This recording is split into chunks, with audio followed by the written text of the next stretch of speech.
And good morning, Patriots. It's Chris here, sitting in for a few moments. Tony Shaffer will be in, so no worries about that. He'll be here in just a little while. We're going to be talking about, well, quite a plethora of things. And yes, I have this up here. We're going to save that for a little bit later on. But I'm here right now, and we're going to talk with, of course, Karen Turk, as we do every Tuesday. Karen, this is going to be a lot of fun, as we always do. Tony will be here in just a few moments, Patriots. He's on Newsmax right now, as he always is. He has a lot of fun over there. Yeah, I would never be stressed about Tony not being here, but I love that Tony's going to join us. And I heard we have a fabulous guest today, too. So wake up, Patriots. It's Tuesday. I'm really excited to be here with everybody. I wake up every day, Chris, saying to myself, like, thank God we saved the country. Like every single day, I wake up with such just a tremendous amount of gratitude for where we've come. Who would think that the hosts of MSNBC shows would be at Mar-a-Lago? I mean, so much has changed in the last few weeks, right? I think it's going to be a happy Thanksgiving for a lot of people this week with their families, because I think there's going to be a lot less tension.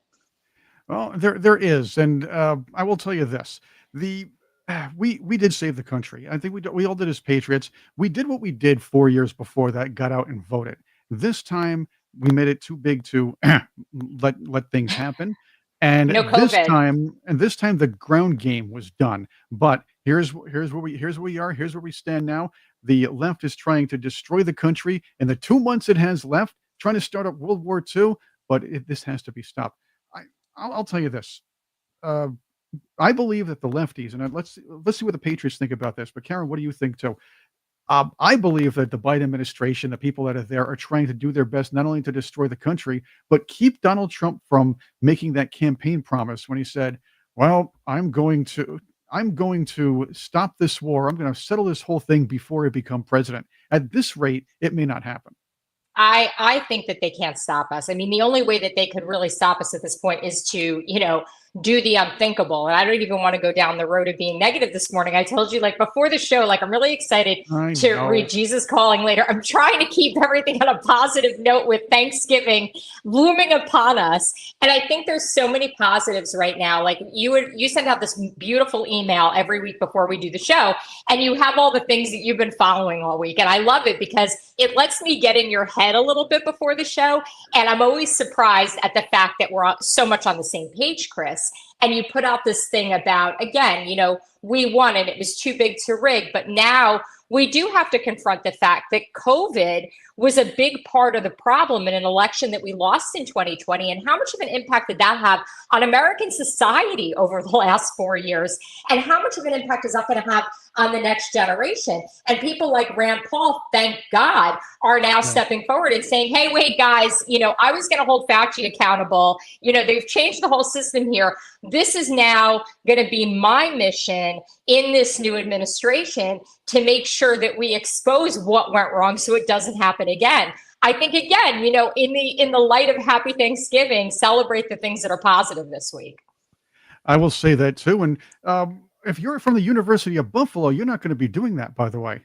Did you There know you go. the University of Buffalo held an event last week? See, now you maybe go up more on this one.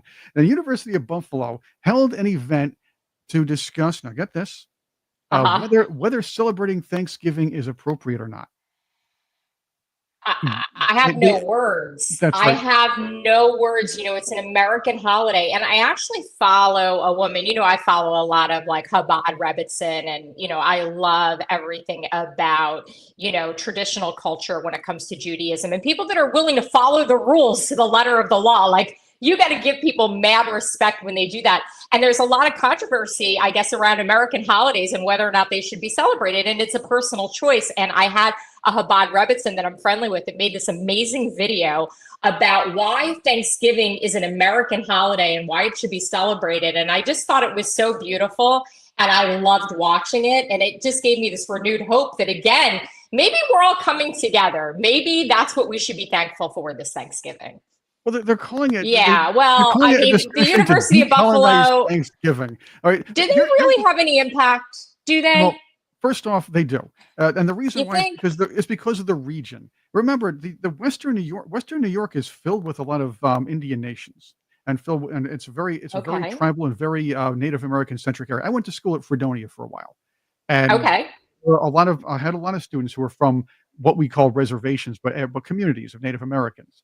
And believe me, it's a very high relative population there. So technically University of Buffalo is relevant. It's one of the bigger schools in the State University of New York system. But it's also filled with annoying liberals. Again, I'm being redundant, and I know that, Patriots. But it's now get that. I just have to say this. It's the event was hosted by something called the university's Intercultural and Diversity Center. They're they're trying to tell us that we shouldn't be celebrating Thanksgiving because it's incorrect. It's about colonization more than anything else. But really, it's something that was about a peaceful. First, it was a peaceful exchange between uh, people who lived there and people who moved in. That was nice. It was a little help between the two. And then it became a holiday of gratitude and giving thanks and about families and everything else. It's Hmm. and is is is far more important than these whiny ingrates who worry about whether who still think that world history can be oversimplified into two categories: oppressors and victims. This is You know what's amazing, Chris? These people believe in evolution, but yet they don't think that people can evolve and grow into a right. There you holiday and go. make it about family and make it beautiful and evolve into something. They are the people that follow Darwin's theory. However, that's out the window, right? Well, Such they actually hypocrisy. they're actually examples of Darwinism anyway, if you really think about it. Let's go off I don't Darwinism. know. I'm RH negative. We discussed this on the show, I think about a week or two ago. I'm RH Yeah, negative, so I don't have that rhesus monkey gene. So I don't know what I no. evolved from exactly. Yeah, that so you're RH negative? I've never I now am. you got me thinking because, um, what was this, like 40 of you, right? Around the world?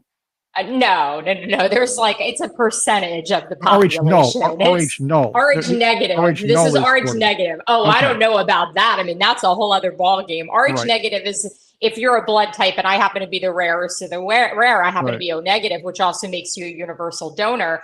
But the whole difference that scientists can't figure out is that if you go by Darwin's theory and you look at this monkey gene that most positive blood types have in Rh negative people, that is completely absent and it leaves open a lot of conspiracy theories. So, I'm sure our chat's going to go crazy over it. We talked Yeah, about it before and they went crazy. that's true. I'm not a biologist. That's why I asked the question. Me neither. I'm just a guy behind a microphone. But it would be nice since I brought up a really negative thing. And again, these You're an college 80s. You know what I describe you? I describe you as an 80s radio icon, Chris. there we go. Hey, I even I have behind this do. And hair. that's how I think of you. So, I mean, I think that that's very flattering. And I also think it sums up so much about you because back in the day, think about all the things that DJs had to do that they don't have to do anymore. Think about the intelligence that it took to run a board and to actually be able to do things on the radio. That's completely, it's a lost art form. It's really beautiful. I know this because I worked in radio. So hats So off to you. and local radio is even more fun because you're doing all that with no help. So you don't No have help. you have to I used to host a 3-hour morning show, and I would have to I would always bring the guests, and I came in like 4 or 5 in the morning to prep and get the newscast ready. See, I was always the news director, so I had to get the news ready for the FM Yeah. news, record that. I had to get my AM news done. Then I had to prep for the show, get the guests together, do all the interviews, Hmm. handle the bringing guests in during commercials, do the carts, although that evolved into computer generated or computer program commercials, which is a lot easier. And then I had to do the call screening without screening because people would just call right into the show. You never knew who was calling into the show because I didn't have an engineer. I had the engineer run the board myself. So when calls came in for the morning show, you didn't know who was on the other end, which was It's great. wild. It It's kept me so on my good, feet. but it was wild and woolly. And I remember when I started working in radio, I had other executives that would bust my chops that I didn't know how to run a board. And I didn't validly. I did not know how to do it because I didn't come from radio. But the people that were there, I can tell you that even the highest level people in that business could go in there, run a board, produce a show. And I just had mad respect for it all around because you are the person that wears all the hats in that scenario. Well, I'm one of the firm belief if you're in the business, you have to kind of at least know a little bit as far as the other end, especially in radio. TV is a little different because TV is very they keep everybody very separate. And you're trained, Mm-hmm. if you're trained as an anchor, you're an anchor. You're trained as a boardsman or a Mm, cameraman, you're a boardsman or a cameraman. You're a reporter, you're a reporter. Again, you're on okay. cam the on-camera people and the off-camera people are more separate. In radio, you find yourself doing both at the same time. And you have to. There are times you're gonna have to be called in to fill in too. Yeah, and having worked in both industries, I would say there's a lot of truth in that. You are much more pigeonholed when you're in TV. And I mean, obviously, I've had some very amazing television experiences, and it's a business that I love, but you're very right about that. The people that I worked with in radio could do it all. Like, you had to learn all the aspects. You know who it reminds me of? You know who, like, learning all the aspects reminds me of? It reminds me of our 47th president. And as Yeah, you're there we go. talking about it, it always resonates with me. Somebody had asked me recently, like, what my experiences were the times that I've met him and been at Mar-a-Lago. And one of the things that I can tell you about him, he didn't care about me. He cared about the people that I was meeting at the rallies. He cared about the people that were coming on the show. He cared about the people in the chat. And if I saw him right now, he would say the same thing that he always said to me, which is, what are the people telling you? What are the people saying at the rallies? What are the people telling you when you go to the diner with Ed Henry? What are they Right. telling you? Yeah. And it's amazing. He really cares about the people, but he also wants to learn all the aspects of what makes it work. And look at this incredible cabinet that he's assembled and I like all it. of the talent that's up there and all of the things that the left can't debate, all of the breakdowns that are taking place by the pigeonholed TV anchors that have sold out and signed contracts and made a deal with the devil and now have Yes. to sit there and support their position with tears in their eyes, or trying to save face by making an appearance at Mar-a-Lago because they want to be included and be part of the party. I think it's beautiful. I'm watching it from sort of the sidelines now, and waiting to see what's going to implode. And so far, I think the majority of the implosions are going to take place very appropriately, exactly where they're going to be. And all of the hits that they're taking at Republicans right now that they're going to do at the beginning of this entire, administration. I mean, a lot of these people on the cabinet and a lot of the journalists around him are going to get hit hard. We already know that, but it's all BS. And we know it's BS because we've seen it again and again and again, and they have no other tactics. This is all they got. So Right. what we have to do is put our faith in God that we're on the right side of things. And I really, truly believe we are. I feel so much better than I did. Do you remember me like 3 or 4 weeks ago on this show when I was freaking out, Chris? Because I thought the country was going to go to shit. Do you remember how I Okay, was? but I think we have I to say was not in my I think we right have to say mind. I think we have to say poop here, don't we? Because we're kind of on a, we're a little PG here in case we don't wanna get, I mean, I'm we are a choking with little you. PG. I very rarely use profanity, but I really didn't have any other way to use that in a sense that would work. And I think I'm allowed to do it because I've seen other people do it on the show, but I do try to keep it clean. But I think that's acceptable. And if there were children watching me, please tell them that I am a grown adult and that I know when I make mistakes and I have acknowledged it and I won't use the word again today. You're such an evil colonizer, Karen, that's the whole point. Terrible. You talking about the people Terrible. were asking you in the coffee shop and they ask you and Ed, you know what the people are asking Yeah. me? They're asking me when Karen's gonna read Jesus Calling. I'm going to read it right now. And then I'm going to tell you my beautiful Jesus story from this week because the chat's going to love it because it really, there's a lot of things to it. I'll probably get beat up a little bit over it because it involves Time Magazine, but we'll get to that in a minute. So Jesus Calling today is, this is to the day that I have made. As you rejoice in this day in life, I did not read this before. I want to give that disclaimer. It will yield up to you getting precious gifts and beneficial training. Walk with me along the high road of Thanksgiving, and you will find all of the delights that I have made ready for you. To protect your thankfulness, you must remember that you reside in a fallen world where blessings and sorrows intermingle freely. A constant focus on adversity defeats many people. They walk through the day that is brimming with beauty and brightness, seeing only the grayness of their thoughts and getting caught up in their head. Neglecting the practice of giving thanks has darkened their minds. How precious my children are who remember to thank me. They can walk through the darkest days with joy in their hearts because they know the light of my presence is still shining in them. Rejoice in this day that I have made because I am your steadfast companion. There we go. That is what I woke up feeling this morning. And there it is. And I did not read that before the show today, although I probably read it before because I think I've been reading from Jesus Calling, Chris, for maybe like 2.5 years now. So I guess I've read probably all of those pages at least once, if not twice.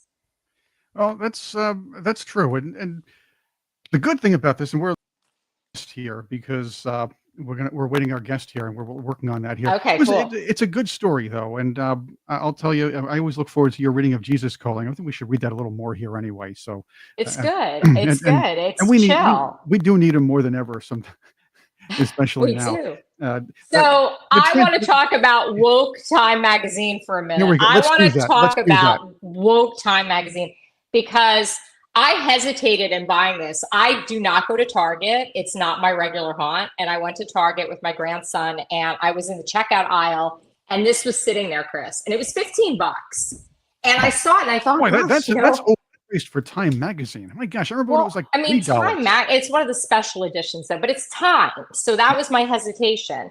But it was so simple who he was, who he is, his miracles, his mission, and his love. And I thought, how great would this be to read on the airplane?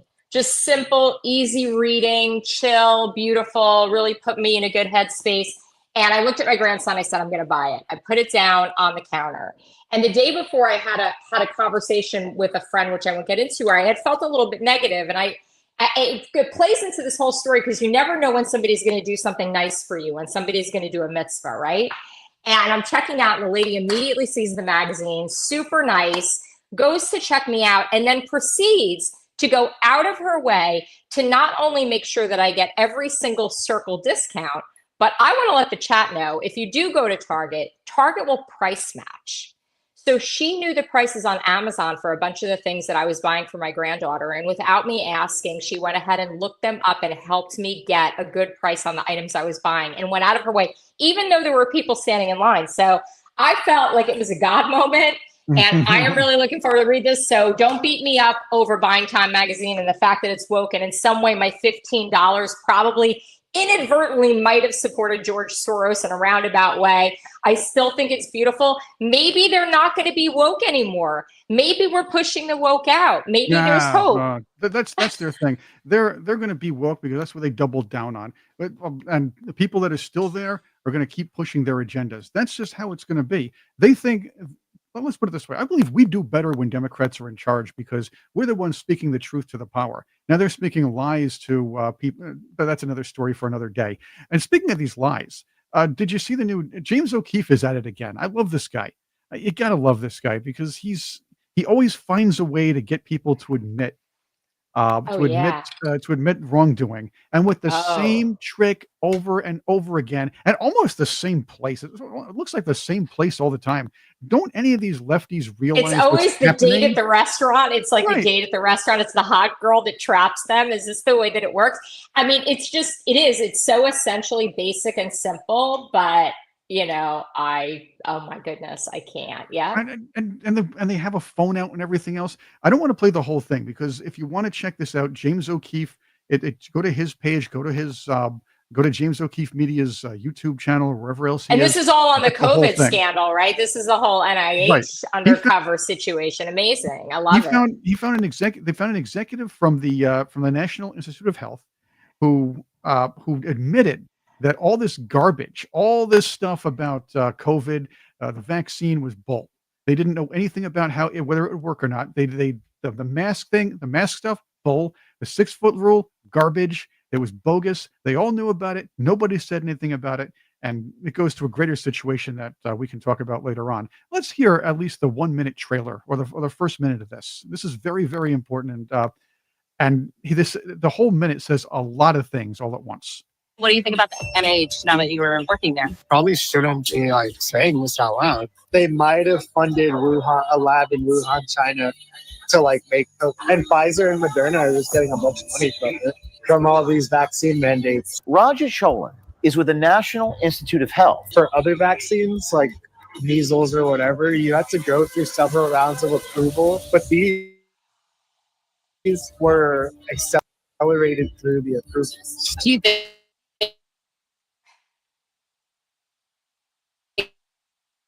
that goes like with mRNA Fake. To learn product. like the 6 foot rule. Remember that? Like that wasn't like based on any real evidence that did anything. It was completely made up. What do you think?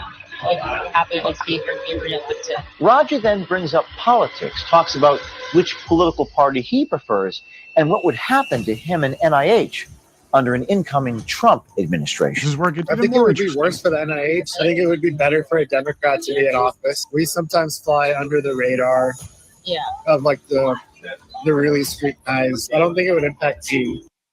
And there you go. There you go. It is telling that this guy says they're afraid of a Trump administration and they're afraid of being scrutinized. So the NIH went pretty much. I'm not going to say rogue because they were under marching orders, but the idea was the NIH, Fauci, the CDC, and the let's say the moles within the government and the majority of Congress at the time. They were all, I'm going to say it, conspiring to see how far they could get us to go, what they could do to shame us into doing what they wanted us to do. I mean, it seems like a RICO case to me. I think at some point we have to explore some of these cases of government overreach. And I'm not a lawyer, okay? I'm not in any way, shape, or form. But, I fought a lot for guardianship change because of what happened, with my mother and her civil rights being stripped and her being kidnapped by the Democrats in a corrupted government scheme. So, Chris, when you say this to me, I say to myself, there's so much corruption on both a local, state, and federal level that some of the ways that we have to really drain the swamp is to go ahead and go after groups of individuals that conspired to create an environment for America that's been detrimental to many, many generations. How else do you handle it? What do you do? Yeah, no, it's true. And this little weasel in there is saying, "Well, we're afraid of being scrutinized. We're afraid of all this." Yeah, And you just should openly be. admitting to this woman. Oh, yeah, it should be, and openly admitting to You this should woman be. that the government, these government agencies, people who were supposed to be, or they have a, and I'll call it fiduciary responsibility, but they have a responsibility Okay. to guard people's health. They have a responsibility to say, "Well, you can't do this if you can't." I would have respected these people a little more if they said, all right, here's the situation. COVID is not going to be good. Okay. We're going to understand that we don't know anything about it, but we do know it came out of this. We came out of China and it was engineered and it's not going to be pleasant to have. If you're compromised, you're more at risk. And then you say, we recommend if you would like to take a vaccine, do that. We know we can't make you take it, but and we're not going to test it. We have no liability, so you don't know what's going to happen. Test it, take it at your own risk, and people will do it, but they're not forced to. And then let's say, Oh yeah, but you can't visit your parents that are in the nursing home if oh, you don't get it. That was And that was you can't have a manipulation. job Right. if you don't get it. But And that you wasn't- can't serve the people as a first responder if you don't get it. I mean, this went on and on and That on wasn't and a law. on. That wasn't a law, though. That was basically was- there was it mandates was- handed down by certain by the sectors. It was a Right. shame mandate. It was pretty much a shame mandate, if you will. It was brainwashing is what it was. I mean, in its finest form, it was brainwashing the public and scaring the crap out of them and getting them to submit to something, and I really am against that in every way, shape, and form. And it's utter communism. And it was unbelievable what happened. But I also have to tell you that it was scary. And when I saw the videos of people falling down on the street in China, and then, unfortunately at that point, God rest my parents, they were both gone. But I immediately thought to myself, if they had been in the nursing home at that point, I would have been one of the first people in line for that vaccine. Are you kidding me? I can't go see people. I can't do Right. what I want to do. Well, I better get this done.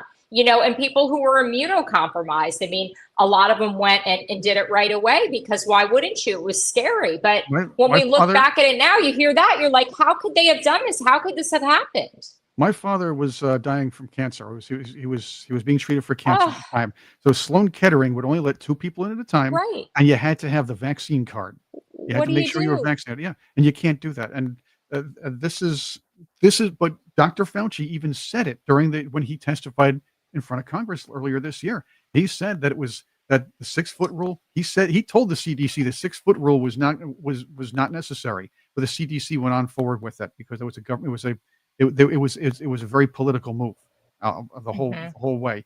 But the idea was, and he said it as the CDC did, to shame people into complying. If you can't mandate it legally, you have to tell people or tell hospitals to make sure people don't come in. You tell businesses that they should have people come in or they can't use your services. Nursing homes, and that's what happened. People were forced to comply. They wanted to see how far society would go in the middle Right. of an emergency to see where the Right. government can control. This is why the Well, Biden administration signed over our sovereignty to the World Health Organization during one of these. and why look at Steve Bannon. Insider myself is in the chat and brought up Steve Bannon, and I feel compelled to give a note to that. Is look how hard they came after him. This man who was out there exposing all these things on War Room and calling it War Room pandemic and exposing the fact that some of those videos that were people falling down the streets were propaganda, that were being exploited and sent out on the behalf of the Chinese. There were just so many layers to this thing, and so many people in the end follow the money trail, as we always do, and you're going to end up finding out that so much of this was about profit. And what an absolute shame that we have to look back the way that we do. But I have to say, kudos to Rand Paul again, because back in, I want to say, I did an interview with him. It had to be like in 2021. I don't know when else it would have been. And we were at an event and he said to me, I am telling you, I am going to, till the day that I die, I will not stop fighting this. I am going to expose Dr. Fauci. I mean, he did not pull any punches. He said, I am dedicated to this cause until the day that I die. And you know what? He's putting his money where his mouth is, and he's actually doing it. So God bless Rand Paul. Right. And Rand Paul is going to serve as the conscience of the Republican Party at this point, too, because, this is what I worry about now. The Republicans are in control. When the neocons were in control in the 2000s, they decided to start a little bit of overreach, the Patriot Act and things like that. This is the same thing as the Patriot Act, by the way. The idea is through crisis or through something serious happening, the U.S. government needs to know how far Americans will go to comply. And this is why when you look at the polls, when you saw the polls before the 2020 and 2024 elections, they skewed where they shouldn't have skewed. And they seem to always skew towards either a fierce competition to keep ratings going or fear to the left. And there are a lot of reasons for that. Tony Shaffer, and believe me, Patriots, Tony will be in with us, but I want to bring our guest in right now, Mark Mitchell from Rasmussen, who, by the way, my favorite pollsters because they know what they're doing. And you're also my favorite pollsters after Kellyanne Conway left the business. So again, I like to look at a conglomerate of polls because I know some things can go wrong. I know that standard deviation can be a problem, but I also know how pollsters can sometimes, or if you want to, put your thumb on the scale. Anyway, I'm yapping. Welcome to Wake Up Patriots, Mark. Tony Shaffer will be here in just a few moments. Yeah, thanks so much for having me here. You're absolutely right. I'll be the first to say, don't trust my numbers. Just don't trust everybody else's. Polling has errors. It's hard. It's really tough. And we nailed it this time, but you never know what's going to happen. The difference between me and them is they lie to protect Democrats. And I tell you when I don't know what's going on. So I don't lie. And Mark, so many of them are beholden to, the mainstream media or even owned by mainstream media, which is something that escapes so many people. You're owned by the mainstream media. How can you actually give an accurate poll when you're representing the Democrats in every way, shape, and form, probably owned by George Soros in some way? Well, yeah, it's really crazy. The mainstream media represents this clown world that's not reality. And I think we did a good job. I think our polling really, especially early on, showed what was happening when everybody was in peak, Kamala Mentum phase. But the real lesson is it really is just the mainstream, because the people that nailed it aren't just me and other independent pollsters. It's the internal pollsters for the Trump team. They got it right. The internal pollsters for Kamala Harris's team, they also, I'm pretty sure, got it right, because we were seeing leaks from them. And most of the people on Twitter, if they were paying attention in the last week or two, I saw so many 312 maps, everybody pretty much knew what was happening. And even the betting markets figured it out by about October 10th or 15th. It was really just, you're New York Times, Sienna, you're Marist, you're they just couldn't do it. It was crazy. and the poll, and those are the pollsters that get the airtime, unfortunately, and that's a lot of that has to do with the mainstream media needing to keep people watching them. These news channels, a 24-hour news cycle, you need eyeballs, and a slaughter is not going to do anything. With that, I'm passing the baton to our regular host, the great Tony Shaffer, who's here. Tony, the polls say, here's what the polls say about today's show. Chris sucks. I want to have Tony hosting now. No. 100%. So I don't think that's true. I don't agree with this, Chris. No, Tony, shut him down. No, I thought we were talking about polls with dancers. I got it all wrong. I thought where's the dollar bills? Mark, did you bring dollar bills? Wow. I don't see the dollar bills anywhere. Where are they? You feel my pain though. I use so much voice to text, and Google just can't get it right. Every time I say the word poll, Tony's coming in hot.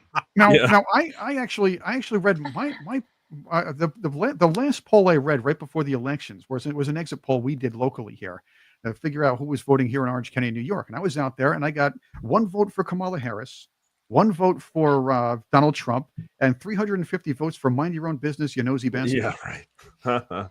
Which is, by the way, polls, folks. Yeah. What? Oh, hold on a second. I've got something. Well, this is why I don't trust exit polls, because people don't want to, and that's why polls are tough too, I suppose. People just don't want to. One of the things I noted when I watched your. Yeah, I'm getting you. I hear you.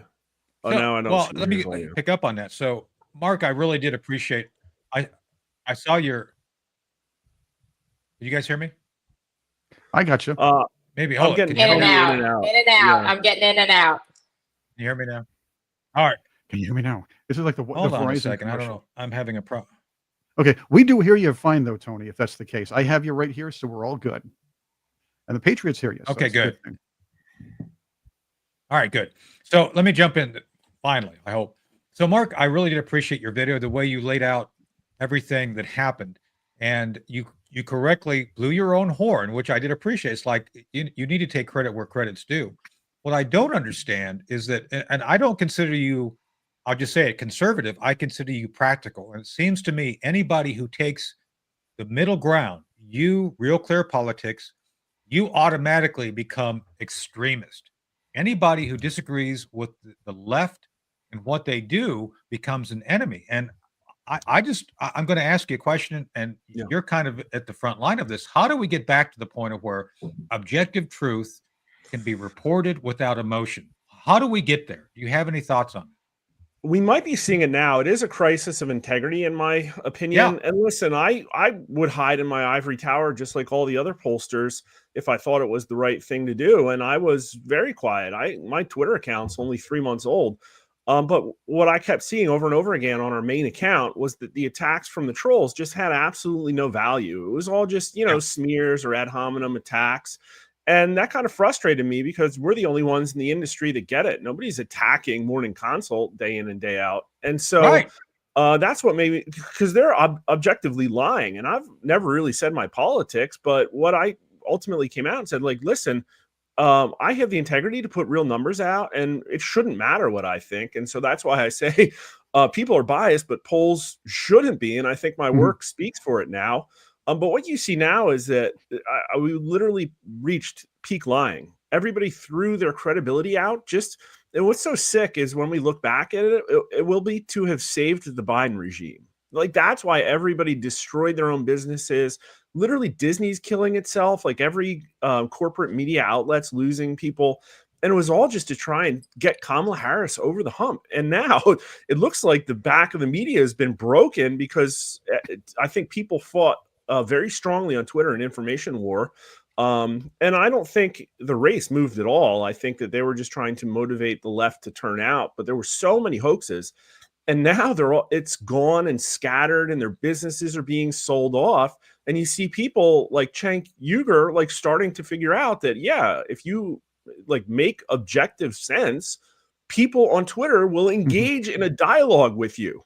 And that's the important thing. And that I think that we've lost. And I hope it returns to colleges. I hope it returns to, imagine that. Like Plato figured it out 3,000 years ago. Imagine that, right? Well, I've been on with Cenk Uygur or Chunk Yogurt before, and I actually like the guy kind of. I was on when he was on MSNBC, but it's like you got to pound it into him, because I've tried to reason with him, believe it or not, on national security issues regarding Trump. It's like, no. Trump's trying to keep us out of wars, and yet somehow Trump's bad. It's like, it's like something doesn't quite fit, in that they kind of revert back to their leftist leanings and can't accept things for what they are. So that's my next question then. Remember this? There's this guy that did the 13 indicators, Mark. Oh dear Lord! Oh, that's Lichtman, Alan Lichtman. The 13 Alan keys to the Lichtman. presidency. Yeah, he got licked. Shall we bring he got licked pretty bad. So, but that's my point. It's like, if you look at the indicators, I would argue the indicators aren't wrong. I think if you actually did a detailed review of each indicator, and then he said, well, I don't look at the polls. Like, dude, you're stupid if you don't look at the polls, because maybe well, that would have in the given last you few days a he clue. did. It totally changed. Yeah. I know. It's like, but he made an excuse, by the way. You heard him come out and say, well, it wasn't my 13 keys. It was all the misinformation coming from Elon Musk. That's what the left is really jealous of Elon Musk, because they always had that Hollywood money that would come in and kick in from one part of California. Then another part was the tech money. It would come in and just be spread all around the country to fight Republicans. Now Elon Musk and some other billionaires are saying, well, let's fight back now. And that's something the left is going to have a very tough time to battle over the next 4 or 5 years. Well, it takes introspection and discipline to tell people that, I was wrong. And obviously, a distinguished professor in our country is unable to do that, because that's what I was looking for. It's like, okay, fine. I get that you really wanted the first female president or whatever. And yet his apology was like, it's everybody else's fault. And I exactly. think the keys are probably right. I would trust a random person on Twitter with his keys more than him. And what's so sick about it to me, though, is just think about how many hundreds, maybe thousands of students that guy's taught. And he has absolutely no. I have a comment on that. I want to that. Yeah. He's at the University of Buffalo talking about Thanksgiving colonization again. University of the manufacturer of shut up juice, right, Chris? Yeah, right. Shut up juice. No, going back to Chink yogurt, and Chunk, if you're getting so much trouble, he's gonna be so upset with me. Chink, you're a good guy, you really are. Anyway, yeah, I'd love to have. I thought it was great they called him out. That he was called out by saying you lost it. So what do you think, Mark? I don't want to put words in your mouth. Listen, I've been around a lot of conservatives, and they're all willing to talk about stuff and disagree and engage to try and come to some mutual truth. And I think there are very few people on the royal left that will do that. And I think he's one of them. I think I would hang out with him and have a beer, and we probably disagree on a bunch of stuff. But what's crazy is that they kind of get attacked. And like Bill Maher sort of fits that mold as well. I think there are going to be a lot more of them, because I think like everybody was joining ranks to be complicit in this massive psyop. And some of them were deluded, but I think a lot of them knew about it. And what's sick is that it had a really bad impact on the country. A lot of people are really not in a mentally good space. We got a risk of civil war in this country higher than it's ever been. More than half of Americans thought there was going to be a violent reaction to this election. And when we ask people who America's biggest enemy is, they say the Democrat Party, and Democrats say the Republican Party. That's really bad. Along that line, though, when you ask those questions, it's very clear that part of it is how you ask those questions. We all know. So let me ask that question. Clearly, the way you asked the question was effective. I don't want the secret sauce. I'm not asking for that, Mark. But I'm saying whatever you were doing, you were getting a baseline that was resiliently accurate. I guess is a way of describing it. The other side were either lying with their numbers regarding responses or using incorrect questions. Which do you think it was? Was it the questions they were using was getting the inaccurate response, or were they just flat out lying about the responses? Yeah, such a tough one. So this is like, I mean, it's a really big answer too, and I'm gonna like do something probably demeaning and just sort of like use an analogy. It's like if you were in a business of trying to like you had a restaurant and you had a really good chocolate cake, right? And everybody's trying to please some of the people are trying to please the customer, right? And everybody has their own special recipe. And you got people using like, you know, the liquid nitrogen and stuff. We're kind of like the dive that's been around forever and everybody knows exactly what they're going to get. And we're really good at making it. And there might be some secret ingredients that go into it you might not want to know about. No, I'm just saying, like, we poll a lot. We put out more numbers than anybody else in Morning Consult. Yeah. And we immediately started polling right after the last election. And so we saw everybody's opinions change. Everybody else kind of like went away and then they come back and they put numbers out like monthly. They kind of stick their head up above the ground and take a look around. And they don't know if the movements are noise or if the movements are trends. And then also they have massive budgets. And so they use new techniques that their methodologies change all the time. And then they use techniques that, in my opinion, insert biases. Like they have live dialing houses go out and talk to people and they can bully respondents. And then ultimately what it comes down to, and again, sometimes they're good pollsters and the media is cherry picking or lying for them. I've seen that a lot. But at the end of the day, I think the biggest explanation is just confirmation bias. Ultimately, what it comes down to is 95% of the people that work for Reuters, Ipsos, or ABC News, they want Kamala Harris to win. And so when they get a result back that, and this is, I think, exactly what happened to Ann Seltzer, and it was so horrifying. What happened to her is literally my nightmare because she screwed up so bad. People are accusing her of taking money. I really don't think she did. I literally think she like saw the biggest trend that didn't exist ever and put out literally the most embarrassing poll numbers. She's right to get out of the industry. She thought there was a 21-point shift for Kamala Harris in Iowa. And it was confirmed with like, it wouldn't even make sense. Yeah. I have a question for you about this, but could there be the concept of the troll where a lot of people like me do not bother answering these pollsters? And I was don't about really to ask care. that question. Yeah, Right. but I also would be one to just say, maybe just pretend I'm voting for the other guy just for fun. You know, you could have those little internet backroom chats where people do that sort of thing and really try to screw up the polls purposely. What are the thoughts of that maybe happening? I think there's always going to be polls, and they're going to get harder and harder, and polls are never going to reach everybody again. And election prediction is fragmenting. And I don't think we're the end all be all. I would tell you, like, look at other data points to validate the numbers I'm putting out, because that's what I did. I'm like, oh, look at the betting market. It agrees with me. I'm probably right. So I was just right kind of before everybody else. And there were probably people 2 years ago that said, oh, yeah, Trump's definitely going to win it. And it's like, okay, might not have been based on data, but it's like a valid prediction, right? I think Alan was probably talking about his keys years ago, and they might have been accurate if somebody else was turning them. But I still get about 1 million people. I have 1 to 1.5 million person reach. That's pretty good. We've probably polled 700,000 or 800,000 people in the last couple of years. And that's more than most people because the Ipsos panel is only 50,000 people. It's our own proprietary panel. And so we're never going to be in a scenario where you can get everybody, but you can do a pretty good job if you calibrate the data stream you have to reality. And so the important part is being able to understand reality.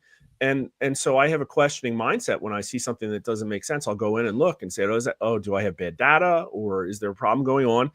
And that's something that is impacting the online only people a lot. And so there's these big aggregators of online panels. You can just go and buy arm's length data, have people take your polls.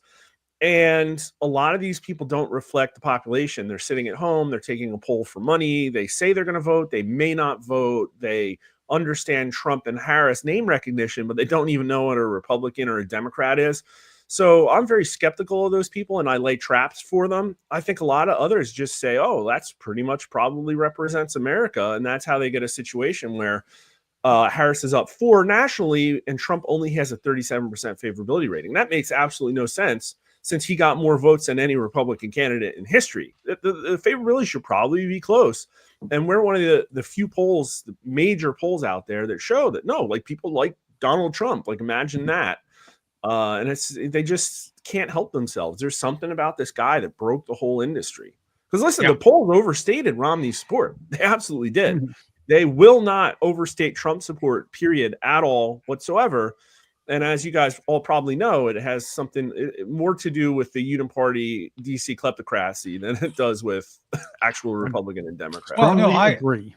we should, so Mark, we share this as colleagues, that the intelligence community deals with confirmation bias constantly. We deal with people.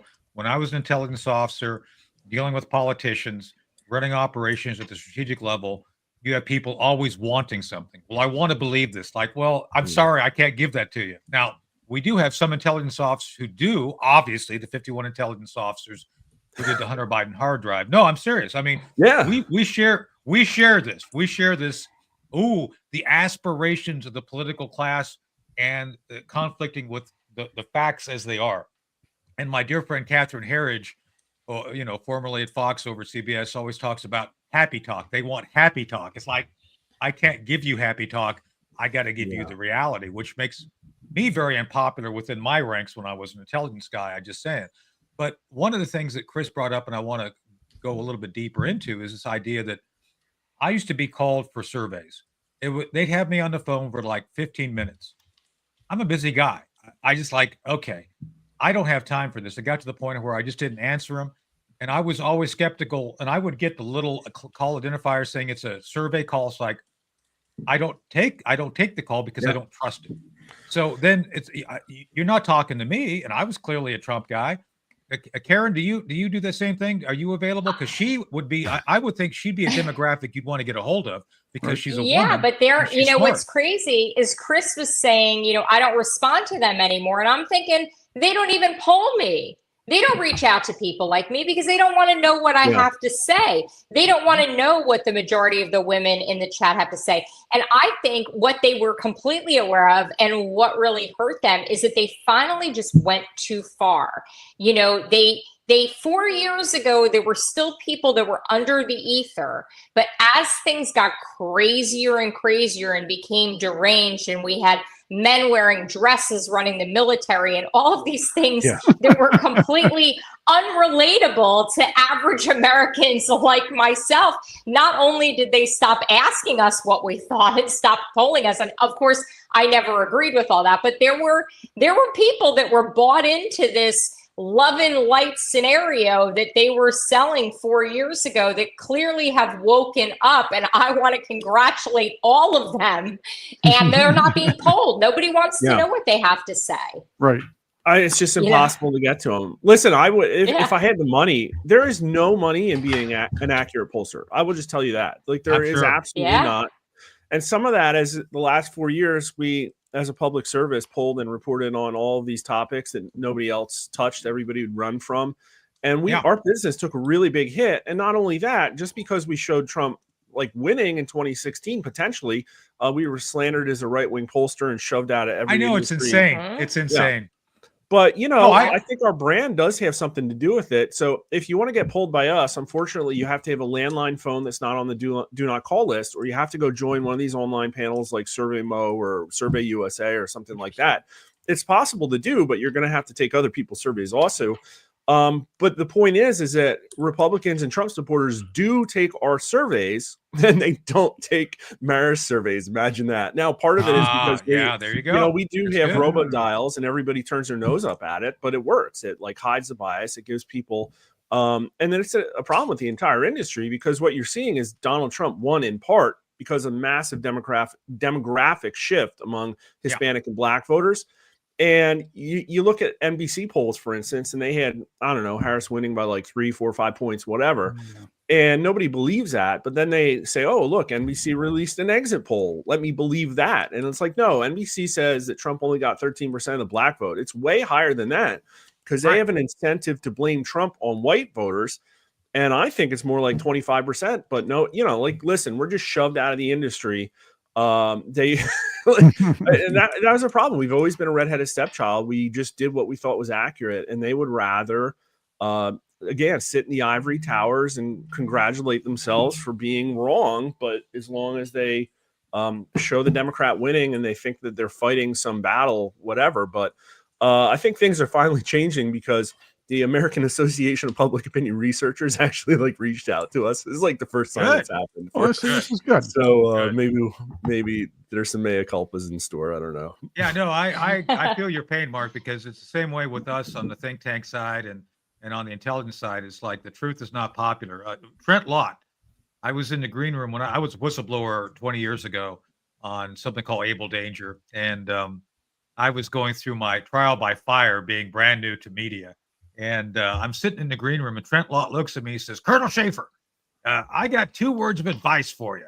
I said, do you mind if I tell you? It's like, "No, Senator, go ahead." So first off, you've learned this. It's never good to be right ahead of your time. It's never good to be right ahead of time in this town. Yeah. Oh, yeah. I learned that.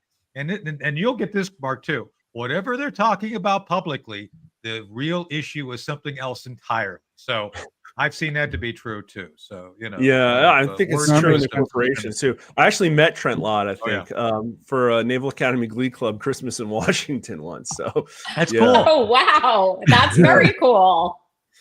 Were you in the Navy, Mark?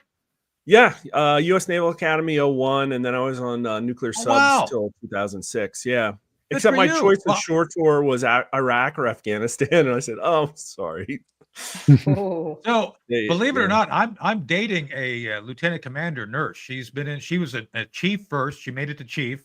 Then she went back to being an ensign. She's a surgical nurse, and so I'm planning my I just turned 62, so I'm investing in a relationship with a nurse who can take care of me when I'm in a wheelchair. Just saying, it's like, Good plan. honey, I love you, but That's I'm going to need you to wheel me around. She sounds like my kind of girl. I'm like over here like girl crushing just on the bio here. Yeah, she's cool. She's cool. Just in case Tony gets kneecapped in the subway or something like that. Well, that could happen. Oh, that could happen. So, but no, Mark. Well, God bless you for your service. And I'm a big fan of the Navy for any number of reasons.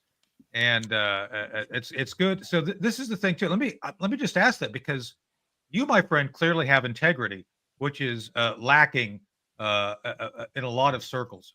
And again, it came through in your video when I first saw. I mean, your video just popped up in my feed as part of the algorithm. It's like, oh my God, this guy's great. And I was just sitting. It's like, and I sent it to Chris. Remember, Chris? I sent it to you. It's like, we got to get Mark on. This is great. Yes, you did. And I just appreciate. We appreciate people who actually speak truth to power, not the Kamala Harris, Joe Biden speaking truth to power. That's the cackle power to truth. That's the cackle of truth. No, we don't have that here. So, but my point to you is, do you think that your military service actually helped create the foundation you're functioning from now, regarding the fact that you seek the truth and you don't get paid a lot, but it's important. What do you? I would say probably 20% upbringing, 80% military, and I think they don't raise kids like they used to. I grew up in a really great time. I had parents that had, they brought me to church. They had integrity. They instilled values in me, but also still the schools did that. Your community did that. And now we're in a totally different world. But then definitely the military. But I'm not don't want to toot my own horn. There was a lot of people that did what I did, which is go through indoctrination, learn that you have to do the right thing when nobody's looking, or you'll fail and kill people. And I think ultimately where we're at, and this is one of the ways that our society, this culture war, has been weaponized against us, is that they've created a scenario where there is not a lot of integrity. I worked in companies, and I can tell you the same thing in a corporate boardroom perspective. People have just thrown out shareholder value for the idea of they think they can save the world by hiring certain people or by virtue signaling. And the only way we're going to get out of this mess is with strong leaders that have integrity, because almost everything's been corrupted. Literally everything has been corrupted. The media, the colleges, the corporations, most federal agencies. And that's great. You could tell me about how awesome the rank and file FBI is, but I don't see a lot of whistleblowers or people working to correct that. And that's why we have Donald Trump. And there you go. The Republicans, I think they want to distance themselves from Trump, but they have themselves to blame. And Republican voters still vote for Republicans, but I can tell you they don't like doing it, and they don't get what they want out of Republican voters. Right. So I have 2 questions for you. As close as it was is a miracle, to be honest. Yeah. Right. No, I do want to talk about the academic thing. So back to Mr. Lickman. Is it true that he changed his name from Lick Her? Is that true? No, I'm just it's a joke. That's not true. That's not true. That's a joke. But back to Lichtman. I want to talk about that because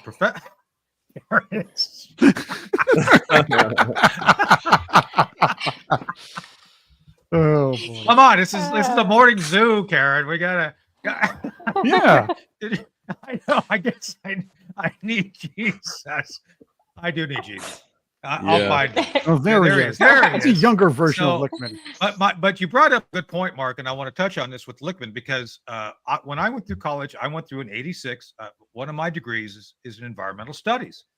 To get my environmental studies degree, I had to have a 6-month internship in the city of Kettering to understand how city planning works. And then we had to learn everything we did about how weather works, not climate, weather, what the difference is. We actually had to learn about nuclear energy. On one of my final exams, I had to diagram from memory with no books, and we didn't have the internet back then. I had a diagram from memory to include drawing, labeling, and putting in the life cycle of nuclear material, a nuclear power plant from memory.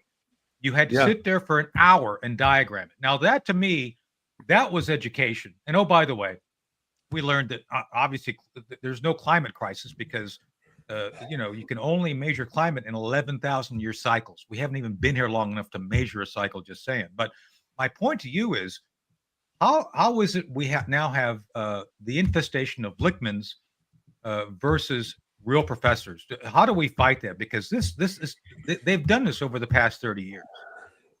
Yeah, that's a tough one, especially the colleges. I don't really know because there's been so much baked into our culture that college degrees should be ubiquitous. And at the end of the day, I think probably one of the biggest problems is easy access to capital. And that's something, maybe it's not for a Trump one term, but I really do think that middle class has been destroyed in this country for a lot of reasons. One of them is like everybody's been promised this life of largesse and ease. And yet, there's so much consumption and not enough production. And I'm really worried about where things are going now, just looking at the kids and how much they just watch YouTube all day. As a YouTuber, I'm saying that, but basically, I know. I met you via YouTube. Just saying, but the amount of arrogance out of Lichtman in particular, like I'm the man. I know what I'm talking about. I wrote what books did you question me? Yeah, what there books has did to you be write? an That's what he economic said. incentive to fire these people, and we don't have it yet. And the easy way, in my opinion, to do that is stop federally backing student loans, and whatever protections private student lenders have should probably be taken away. Maybe it's like some recourse for students that have degrees that have no value. I really don't know what it is. But there is definitely over financialization because it all can't be blamed on globalization. I think the fact that if you put 10-year mortgages out there, house is going to cost what people can mortgage with 10 years. If you put a 30-year mortgage out there, it's the same thing, right? It's going to cost what people can mortgage with 30 years. And now you're locking in these young people and making the houses unaffordable because of all the interest payments. So I would love to see, but listen, we have way more problems than that. We have where these kids going to learn Fat studies then? Yeah, I know, right? Right? University of Maryland is actually offering a Fat studies course, and not about health and life and everything like that, or taking care of yourself. It's about how you can intersect fatness and blackness. Well, one of the other question marks is there's definitely pull. They wouldn't be doing this if there wasn't money in it, right? People create this entire ecosystem of expertise that I think, I don't know. I think a lot of public money is probably going to. It'd be great to see Doge just kill that because these people are probably getting taxpayer funding to do these studies. I'd love to see that die. Well, they do. The Mark, woke that's how you industry, get that's so what much it's climate nonsense. You have the government who's subsidized this whole new Green Deal. You probably know this better than me. The whole America, what was it called? The Inflation Reduction Act. That's just the new Green Deal relabeled, and all this money flowed to academic institutions, to businesses who were buying into this, and it's if Donald Trump doesn't stop it, we're going to see the deindustrialization of our economy, like Germany has just gone through. And just look at the German economy. Look at the damage that was done when they decided, oh, we don't want to do nuclear power plants. We want to go back and we can't use coal. We can't do anything that's going to benefit our people, because I think that would be the inevitable outcome.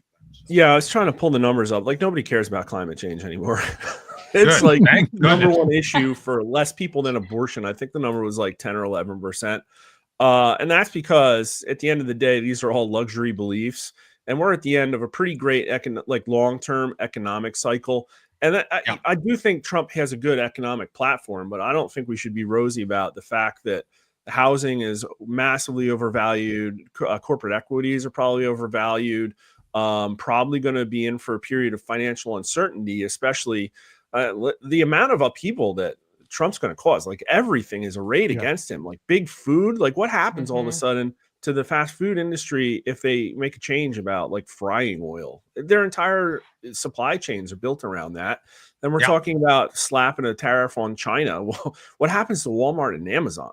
They employ like millions of people and are the key to almost how all of us consume. So I don't know. I'm here for it because I like upheaval. It's like disruption. chaos. You know, I I'm a love former chaos. VC investor. I love Yeah, to see it. yeah, we have our own Javier Yeah. Milei here. That's a good thing. Taking Yeah. a hammer, they're taking a Fascinating. hammer to everything, and that's good. That's right. Yeah. So I not don't know a if you Pelosi noticed, party hammer. Mark, on my pronouns are apocalypse now. Just saying. So yeah, Yeah, I saw it. that's right. Yeah, I saw that movie probably when I was like 7 or 8, when I probably shouldn't have. Mhm. No, I saw it as a kid. I saw it first run in the 70s. Like, hey, I like this. This is kind of cool. Yeah. So Yeah, I they get, raised them I different, get yeah. Colonel Kurtz. Yeah. So, well, Mark, we got to go. It's been a quick hour. I'd like to have you come back, especially talk about the tariff issues, because this is something that's not going to go away. But Mark, God bless you. Thanks for putting up with us. And Yeah, coming thanks on so the much. show. I'll come Yeah, back when I get polling on it. But I can tell you the cabinet picks are going well. Everybody likes them, and people think Excellent. that Donald Trump should get his way, especially Republicans. It's like 70-80%. So good early report card. Good. I like it. Well, we'll have you come back and talk. Because I mean, I'd love to have you come back and let us know if you want to talk about stuff, because the folks in the chat, we actually have a live stream. You know, we're actually talking to folks when we're on here. They love you being on. We'd like to have you come back and spend some more time with us. So thanks for being Yeah, here today, anytime. Mark. Just We'll say make it when. happen. Yes. Thank you. Yeah, fun show. All right, So, thanks. Thanks. All right. So I got to, speaking of economic, I'm glad Mark brought up the economic issue, because I got to bring it up next. And our friends at Colonial Metals are the people you need to turn to. Mark correctly pointed out that the tariffs, for better or for worse, are going to create, did he say, Karen, he said chaos, right? He said Yeah, chaos. chaos was his exact Right. words. Yep. Well, necessary. Now's the time. We got to be aware Now's of the the time. fact that when we do see the chaos, we need to be prepared to react to it, and react to it Yep. by going to our friends at Colonial Metal. Colonial Metal, colonialmetalgroup.com/Ed-Henry. There's the evil overlord. There he is. There he is. Good morning, Ed. Love Ed. 800, Go Ed. Go Ed. Go Ed's the kick man. some liberal butt, I was- Ed. Go do it. I know. No, I was on with him last night on N2, you know. So Yeah. 800-805-4034, 800-805-4034. These are the people you need to look to for stability within your own life. You will go right. You will not go wrong by actually increasing the availability of stability. Yeah, that's a great word. The availability of stability. Yeah, thank And you, Kamala Harris. You get Like that it. by having gold and silver. Yeah. Be unburdened by the economics of the past. Unburden yourself. So it's true. You need to. There it is. Scan that. Do it now. Scan that.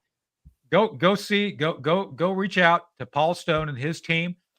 Even They I are can the do folks this. you need to turn to. That's right. I could do that. I could pick up the phone, but it's charging right now because I was on with Chris Salcedo earlier talking about the same stuff. So anyway, seriously, Paul is our friend. He's been very available to us. He's got his Substack. He's constantly trying to educate people on what they can do to help themselves. And we try to do that here. I mean, we joke a lot. We do. We try to make it interesting and fun, but inform, educate, and entertain. But this is the educate piece that we want you to pay attention to. Again, colonialmetalsgroup.com, Ed-Henry, 800-805-4034. Anyway, that's it.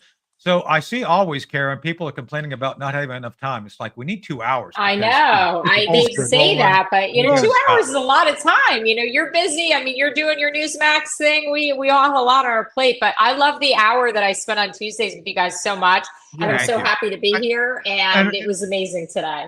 And people can only take so much of me. But anyway, we do like the idea of extra time. Either way. No, Let's put a bag but on my don't, but head. Paul, but Chris, don't get my hopes up and talk about polls and there's no girl showing up on the polls. Just saying, Yeah, you know. that's my fault. Hey, you told I me to thought it get was him like on. I thought it was like a gentleman's club thing or something, you know.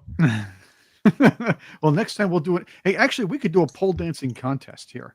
I think. Oh no, no, that I don't think so. That's I just tweeted something about Joy Reid today. You know, I don't. Oh, well, that's not. Yeah, that's something we don't want to see. Joy Yeah. Reid. I know. I see she got rid of that Donald Trump haircut she had earlier in the year. Yeah, I know. I guess it was unmanageable. It kept trying to attack her head. Yes, but she didn't feel anything, obviously. So I guess it didn't matter. So, all right, before we go, Karen, what are you going to do for Thanksgiving? I am going to go to Oklahoma. I am leaving. I'm going to Oklahoma. So I'm going to bust out of here. My son is going to come and join me. We're going to play some golf over the weekend, do some things, and then I'll probably jump back to Florida early in the week and see you guys on Tuesday, either from Florida or Oklahoma. We'll have to see where I am. Well, it'll be interesting. Yeah. Thanks. Well, Thanks. Hopefully it'll be painless. You know, I grew up in a little town called Cherryvale, Kansas, which is just north of Bartlesville, Oklahoma. So the biggest city we used to go to was Parsons, which is bigger than us, and then next biggest was Bartlesville, just south of us in Oklahoma. So. Oh, see, I know nothing. I know that my boyfriend is from Enid, Oklahoma, which is in the middle of nowhere, but it's a huge town in the middle of nowhere, which I find very intriguing. You just sort of drive there and there's this massive town that supports itself. And then the closest big city would be Oklahoma City, which isn't that big. And we have a little horse ranch outside of Oklahoma City. So it's nice. We know we have an Air Force. Cool. There's an Air Force base there. I think it's there is. His dad was in the Air Force. Yeah, his parents actually met in the Air Force. Yeah. Home of the old Oklahoma Outlaws of the United States Football League. That's where I got my first real taste of Donald Trump. I was a New Jersey Generals fan. When Trump took over the team, he turned that from a loser to a winner. And there we go. Wow, a New Jersey and an Oklahoma reference, two places that I've lived. There you go. Chris, what are you doing for Thanksgiving? Are you going to go chase you're going to be on Malibu Beach looking for the Ed McMahon Memorial down there somewhere? I was thinking about hitching a ride to Rockaway Beach. Rockaway Beach. Now, That'd be cool. Yep, turkey, ale, mashed potatoes, and of course a little bit of football, if you want to call it that, because I believe the Giants are playing that day. But another story for another day. Yeah, well, good. Well, I hope you both have great Thanksgivings. What are you doing for Thanksgiving? Yeah, I'll talk to you tomorrow. We still got one more day of work. Oh, right? yeah. Well, I think so. Yeah, that's right. I think so. I think so. Well, if we're allowed. Obviously Karen will be gone, but she'll be in Oklahoma. I will be gone. Yes. I will be gone. I will probably be on an airplane early morning, if not late tonight. But I think I'm probably going to wait and do first thing in the morning. I think it's probably the way I'm going to roll. Well, great. Well, hey, folks, I hope you enjoyed Mark. I like Mark. I'm glad he joined us. That was Mark was great. That was fun. We're going to have him on again. I feel his pain. It's like, well, there's no money in telling the truth. Yeah. And I say follow the money on this show all day long. Every time we talk about anything, follow the money, because that's what Democrats have learned how to do. It's a very sinister system. Yep. We're going to dismantle it. Right. Never look forward to Dodge. More next week. Just ask why. Yeah. Did you see, Karen, according to Alec Baldwin, we're all stupid because we don't think like him? Did you know that? I found that very interesting. Wow. He said that yesterday in Canada. He was in Canada when he talked about it, saying, of course, because we don't understand the world. Okay. Okay. Well, we don't understand the world. He doesn't even understand how to manage basic gun control. I was gonna say we're gonna go down that rabbit hole. There you go. Yeah. Oh, we can't. We got to go because we're like 10 minutes over time. So all right. It was great. Bye, Karen. Bye. Bye, Chris. Bye, Rally Patriots. ho. We'll see Happy you tomorrow morning. Thanksgiving.